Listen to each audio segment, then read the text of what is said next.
नमस्ते, मेरा नाम है विनय आकाश और आप देखना शुरू कर चुके हैं प्रभा साक्षी का खास कार्यक्रम मोस्ट रिलायबल इन्फॉर्मेशन यानी एमआरआई। हरियाणा के 3 लाल, बंसी देवी, भजन लाल, यही वो 3 नाम हैं जिन्होंने आज के हरियाणा की रूपरेखा रखी थी। चाहे वो आज के मॉडर्न गुरुग्राम की बात हो या फिर नहरों और शहरों के जाल।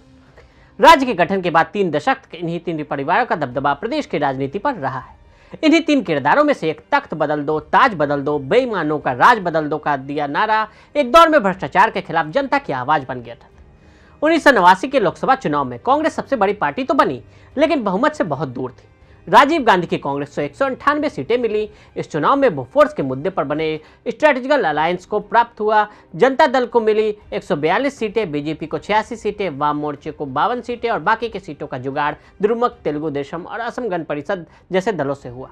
सभी को जोड़ने पर यह आंकड़ा बहुमत के जादुई आंकड़े को पार करता हुआ 289 तक चला गया। राष्ट्रीय मोर्चा के नेता चुनने की बारी आई। पहले दावेदार थे, कांग्रेस के नेता रहे, राजीव सरकार में अलग अलग मंत्रालय संभालने वाले विश्वनाथ प्रताप सिंह। दूसरे दावेदार थे, जनता पार्टी के दिनों से अध्यक्ष रहे चंद्रशेखर। तीसरे दावेदार ताऊ देवीलाल भी थे। दिसंबर 1, 1989 का दिन विश्वनाथ प्रताप सिंह ने देवीलाल के नाम का प्रस्ताव सभी के सामने रखा। मैं ताऊ ही बना रहना चाहता हूं, इसलिए चाहता हूं कि प्रधानमंत्री का पद वीपी सिंह संभाले। ये कहते हुए चौधरी देवीलाल ने सभी को चौंका दिया। अक्खर मिजाज और दबंग माने जाने वाले देवीलाल की गिनती देश के उन चुनिंदा नेताओं में होती है जो देश की आज़ादी मिलने से पहले और बाद में राजनीति में सक्रिय तौर पर शामिल रहे। पूर्व उप प्रधानमंत्री और देश के सबसे बड़े किसान नेताओं में से एक चौधरी देवीलाल की 109वीं जयंती के अवसर पर 25 सितंबर को हरियाणा के फतेहाबाद में विपक्षी नेताओं का जुटान हुआ। देवीलाल उस पार्टी के संस्थापक भी थे जिसे आज इंडियन नेशनल लोक दल इनेलो के नाम से जाना जाता है। नीतीश कुमार, शरद पवार, लालू प्रसाद सहित कई दिग्गज ने इस कार्यक्रम में हिस्सा लिया। 2024 के लोकसभा चुनाव में भाजपा को एकजुट लड़ाई देने की कस्में भी खाई और देवीलाल के साथ अपने जुड़ाव को याद किया, जबकि जयंती समारोह को विपक्ष ताकत दिखाने के लिए एक मंच के रूप में इस्तेमाल किया गया। लेकिन वर्तमान समय में देवीलाल की पार्टी का प्रदर्शन कैसा है, ये चुनाव में कितनी महत्वपूर्ण भूमिका निभा सकता है और इसके बारे में आपको बताते हैं। देवीलाल ने बनाया INLD। 1971 तक कांग्रेस में रहने वाले देवीलाल ने 1970 में जनता पार्टी और फिर 1987 में लोक दल की शुरुआत कर 2 बार हरियाणा के मुख्यमंत्री के रूप में कार्य किया। वो 1989 में उप प्रधानमंत्री भी बने। देवीलाल के पास एक बड़ा ग्रामीण वोट बैंक था। विरासत में उनके सबसे बड़े बेटे ओम प्रकाश चौटाला हरियाणा के 5 बार CM रहे। ओपी चौटाला ने विरासत में मिली राजनीति और सत्ता को बरकरार रखने की कोशिश की। देवीलाल ने 1974 में रोहरी से हरियाणा विधानसभा के लिए चुने जाने के बाद भारतीय लोक दल की स्थापना की। इनेलो की स्थापना 1987 में हुई थी। फिर 1982 और 1987 के चुनाव लोक दल LKD के नाम से लड़े गए। पार्टी को अपना वर्तमान नाम 1998 में मिला। INLD 1998 से 2004 तक राष्ट्रीय जनतांत्रिक गठबंधन NDA में शामिल रही। देवीलाल का 2001 में निधन हो गया। आज देवीलाल के परिवार की राजनीतिक स्थिति क्या है? चौटाला परिवार के कई सदस्य राजनीति में सक्रिय हैं, हालांकि अभी सभी सदस्य इनेलो और जननायक जनता पार्टी के बीच विभाजित हैं। ओम प्रकाश चौटाला के बड़े बेटे अजय भिवानी के पूर्व सांसद और 3 बार के विधायक रहे हैं। 2 बार राजस्थान और 1 बार हरियाणा। कुछ JBT शिक्षक भर्ती मामले में भ्रष्टाचार के आरोप में उनके पिता के साथ दोषी ठहराया गया था। दोनों अब जेल की सजा काट चुके हैं। अजय की पत्नी नैना बधरा से विधायक हैं। उनके बड़े बेटे दुष्यंत हरियाणा के उप मुख्यमंत्री हैं, जबकि छोटे बेटे दिग्विजय जजपा की युवा शाखा के नेतृत्व कर रहे हैं। चौटाला के दूसरे बेटे अभय वर्तमान में हरियाणा की 90 सदस्यीय विधानसभा में इनेलो के एकमात्र विधायक हैं। कृषि कानूनों के खिलाफ किसानों के आंदोलन के दौरान उन्होंने समर्थन जताते हुए इस्तीफा दे दिया था।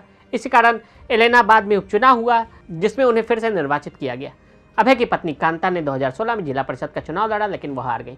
अभय के बेटे करण और अर्जुन ने पार्टी के मामलों में हिस्सा लेना शुरू कर दिया है और आगामी 2024 के चुनाव में लड़ने की संभावना है। जगदीश सिंह देवीलाल के इकलौते पुत्र थे जिन्होंने सक्रिय राजनीति में कभी कोई दिलचस्पी नहीं दिखाई। हालांकि उनके बेटों का राजनीतिक महत्वाकांक्षाएं हैं। अक्टूबर 2014 के विधानसभा चुनाव से पहले जगदीश के बेटे आदित्य और अनिरुद्ध विधानसभा चुनाव लड़ने के इच्छुक थे और भाजपा में शामिल हो गए। हालांकि उन्हें टिकट नहीं दिया गया। आदित्य ने जनवरी 2016 में सिरसा के जोन 4 में पंचायत चुनाव में अभय की पत्नी कांता को हराया था। 2005 के बाद इनेलो का प्रदर्शन। इनेलो ने पिछली बार 2005 में हरियाणा पर शासन किया था, लेकिन इस बरस कांग्रेस से सत्ता से बाहर का रास्ता उससे दिखाया, जिसके बाद भूपेंद्र सिंह हुड्डा मुख्यमंत्री बने। भाजपा के मनोहर लाल खट्टर 2014 के चुनाव में नए CM के रूप में हरियाणा की कमान संभाली। INLD ने इस चुनाव में 90 में से 19 सीटें जीतकर कांग्रेस को 13 स्थान पर ढकेल दिया था। उस समय ओम प्रकाश चौटाला और अजय चौटाला जेल में थे। अभय चौटाला पार्टी का नेतृत्व कर रहे थे, जबकि अजय के बेटे दुष्यंत युवाओं में काफी लोकप्रियता हासिल कर रहे थे। लेकिन इससे पहले की पार्टी 2019 का चुनाव लड़ पाती, चौटाला परिवार में विभाजन का दौर देखने को मिला। लोकसभा चुनाव में इनेलो का अब तक का सर्वश्रेष्ठ प्रदर्शन 1999 में था, जब राष्ट्रीय जनतांत्रिक गठबंधन का हिस्सा थी वो। इनेलो और बीजेपी ने गठबंधन में 5-5 सीटों पर चुनाव लड़ा, सभी 10 लोकसभा सीटें हासिल की थी। इनेलो में विभाजन के कारण क्या हुआ? 2019 के चुनाव में दुष्यंत चौटाला सीएम चेहरे के लिए एक लोकप्रिय उम्मीदवार के रूप में उभरे। हालांकि ओम प्रकाश चौटाला इस पद के लिए अभय चौटाला को चाहते थे। अक्टूबर 2018 में गोहाना में इनेलो की रैली के दौरान पार्टी समर्थकों ने दुष्यंत के पक्ष में नारे लगाए और अभय चौटाला को सभा को संबोधित नहीं करने दिया। कुछ दिनों बाद ओम प्रकाश चौटाला ने दुष्यंत और दिग्विजय को पार्टी से निकाल दिया। उसके बाद पिता अजय और मां नैना ने कुछ अन्य प्रमुख नेताओं के साथ पार्टी छोड़ दी और दिसंबर 2018 में जजपा का जन्म हुआ। क्या जेजेपी बनेगी गठबंधन का हिस्सा?